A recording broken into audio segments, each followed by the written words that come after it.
I'm taking this horse by the reins, making red coats redder with bloodstains. Lafayette. And I'm never gonna stop until I make a drop. I burn them up and scatter the remains. Yes, it is finally here. It is finally among us. And here's a funny story. See, I consider myself a fan of musicals, sure. But the real Broadway nerd in my family is my younger brother. In fact, he's hoping to work on Broadway someday. So he got into this show pretty much right when it came out. And when he first introduced me to this show, I confess, and now it's gonna be out there, but I just didn't feel it when I first listened to it. I found it strange that it tells a 200-year-old story with rap. I couldn't wrap my head around that. I don't know why, it just felt really weird to me. It did take some time, but given that time, I grew to really, really, really love this show. And yeah, now I'm at the point where I'm like, it's great, it's fantastic, it's awesome. So that is the story of how I got into Hamilton. It was like 2016 or 17. So now, let's talk about Alexander Hamilton. Hamilton! I feel weird calling this a movie because it's not a movie in the conventional sense. This is a recording of the original show on Broadway in the Richard Rodgers Theater with the original cast. You got everyone. You got Lin-Manuel Miranda, Chris Jackson, Philippa Sue, Renee Elise Goldsberry. It's the original cast of Hamilton doing Hamilton for a live audience. Now we get to see it on our small screens. I had tickets to see it here in LA in May for my birthday.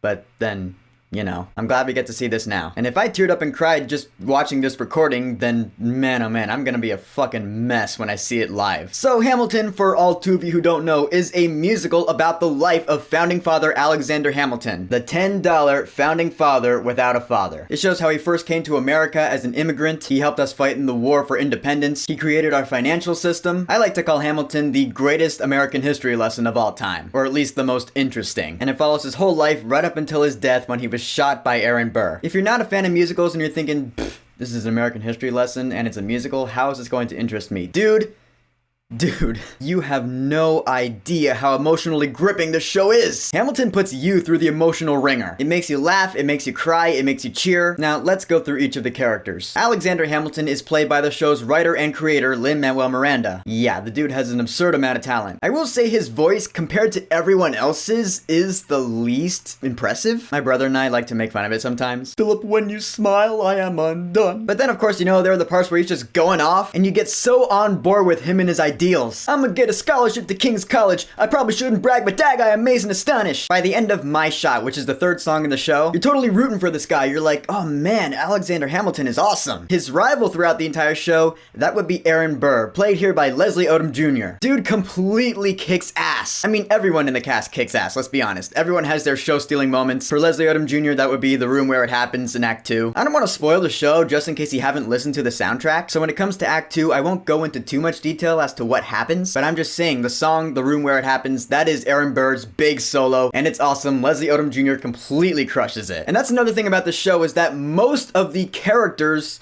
you know, real historical figures, George Washington, Aaron Burr, they're played mostly by African Americans, which, honest to God, was another thing I initially had a problem with. I'm not racist, but I was like, well, they were real people. And they were white. But then it's like, dude, listen to the show. You'll change your mind. And then I listened to the soundtrack and I was like, no, that's awesome. Chris Jackson as George Washington is awesome. He is probably my favorite singer in the entire show. When he has these one-on-one talks with Hamilton, he's so like dead serious. And you can tell he's so passionate about his points. He's gotta be my favorite character. Or at least one of my favorite characters. I mean, in a show like Hamilton, everyone's my favorite character. Who are we kidding? But George Washington is just the best. He's the best. His show-stealing number is One Last Time. I think we can all agree on that. It's in Act 2, so again, I won't go into detail. Then we have Philippa Sue as Eliza Schuyler. And man, she is gorgeous. I'm head over heels, man. She is just so beautiful. And yeah, she is the love interest, which is where I'm like, okay, Hamilton. Alexander Hamilton ended up marrying Eliza Schuyler. And they had a bunch of kids, but Hamilton ends up being so busy with everything he's doing that he's the type of father that's just never around, aka not a good one. And in a way, you get it, you know? I mean, he's Alexander Hamilton. He has a lot of important things to contribute to American history. But then I just had to ask myself, why did he even get married then? It always reminds me of that movie American Sniper. I watched that movie and I was like, why did he get married if he's just gonna keep going out to the battlefield and fighting? Yeah, that's his calling. Great, but then why did he get married? I don't know. You got Renee Elise Goldsberry as Angelica Schuyler, and she completely crushes it too. In fact, she actually has a couple of numbers where she completely steals the show. Her big one is Satisfied, which is in Act 1. But I mean, one of the first songs in the show is called The Schuyler Sisters. It introduces Angelica and Eliza and their sister Peggy, and Angelica completely steals that song too. It's one of my favorite songs in the show. It's awesome. It's such a groove. And in a show where everyone has their chance to steal the show, I will say no one quite does it like Jonathan Groff as King George III. This guy.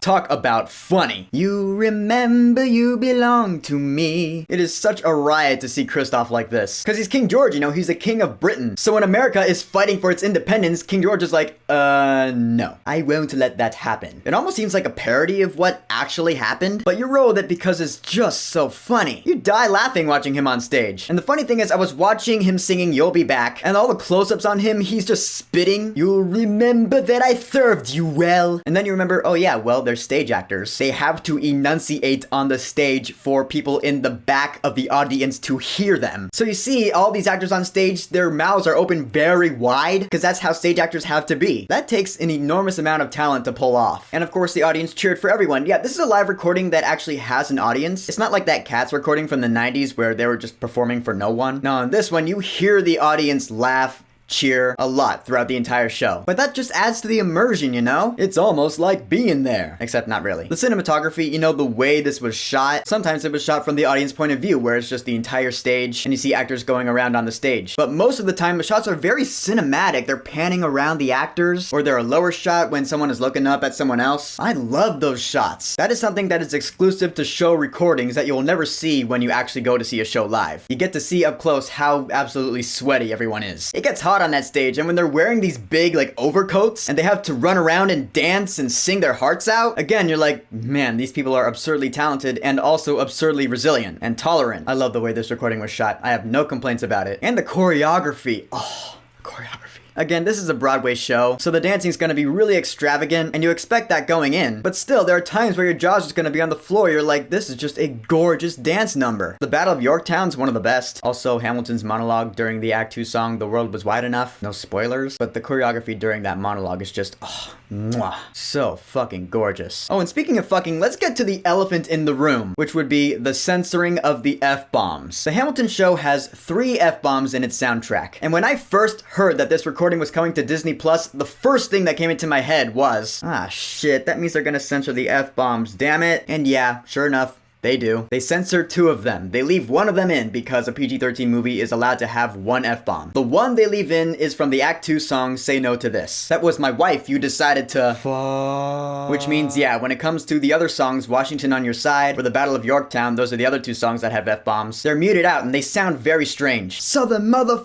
Democratic Republicans! I mean, they go by so fast that if you're not listening for them, you don't even notice them. And aside from those small changes, this movie is still the exact same 2-hour, 40-minute show. Nothing else is changed. I would know, because I watched the bootleg. I'm a huge fan of the show, man, like I've said. You bet your ass I was singing along when I was watching this. I mean, how do you watch a show like Hamilton and not get absolutely jacked up when watching some of these dance numbers? Again, Battle of Yorktown is just one of my favorite songs in the show. It's just so exciting, everyone's dancing, the beat's really good. Oh god, the music. How have I not talked about the music yet? I mean, the music in Hamilton is the show. It's what the show is. The show is completely sung through. There are absolutely no scenes in Hamilton without music. It's a hip-hopera. Yeah, there's a lot of rap. I mean, really, it's all genres. You got a lot of rap, yeah, but there's also, you know, basic show tune genre. There's R&B, funk, soul. The Room Where It Happens uses, you know, like old school jazz. I wanna be in the room where it happens, the room where it happens. I was singing along with that too. So with all these awesome characters and lyrics and dance numbers and cinematography, the show will then hit you with a really emotional moment where you're like, oh god, here come the waterworks. Ugh. Yeah, bring the tissues when you watch this, because you are gonna need them. Again, no spoilers. Like I said earlier on in this video, if I teared up and cried during this recording, then I am actually going to be a fucking mess when I eventually see this live one day. So is there anything more to say about this amazing cultural phenomenon that is Hamilton, an American musical? It's absolutely fantastic. It's got amazing songs. It puts you through every emotion in the book. You love all the characters. The big question really is, do I count this as a movie of the year? Because I can easily put this at the #1 slot on my top 10 movies of the year. But then again, you know, it would be kind of a cheat because it's technically not a movie. It's a recording of a Broadway show. That's what it is. I don't know. We'll see what happens. I still haven't decided yet. But as for now, watch Hamilton, even if you're not a musical fan or a history buff. I'm not a history buff, but I'm a musical fan. But if you're not a musical fan, watch it anyway. You will at least like it. If you are a history buff, I've heard some historians like bash the show because it's not entirely historically accurate. Like any good biopic movie or anything, it will take certain liberties when it comes to telling the story for the better. Yeah, it may not have gone down like that exactly in history, but for the betterment of this story that we're trying to tell, we're gonna change it. The movie Bohemian Rhapsody did that, and I loved it, even though it is not entirely accurate at all. But it told a really good story, and I feel like that's what matters. The art of storytelling, that is one of humanity's greatest gifts. And Hamilton, I dare say, is one of the greatest stories Broadway has ever told. I mean, it pretty much single-handedly made Broadway popular again. According to my Broadway-loving younger brother anyway. Hamilton is a cultural revolutionary phenomenon, and it always will be, and now it is available for everyone to watch on Disney+. A couple of weird-sounding mutes on the F-bombs don't change the fact that Hamilton is completely a must-watch, including the minute-long intermission. So Hamilton, have you watched the recording yet? What do you think about it? Have you listened to the soundtrack? Are you a fan like me? If you are, then who's your favorite character? What's your favorite song on the soundtrack? Tell me what you love about Hamilton. Tell me your stories. I want to hear them. So whatever you think, go ahead and leave a comment. And don't forget to subscribe.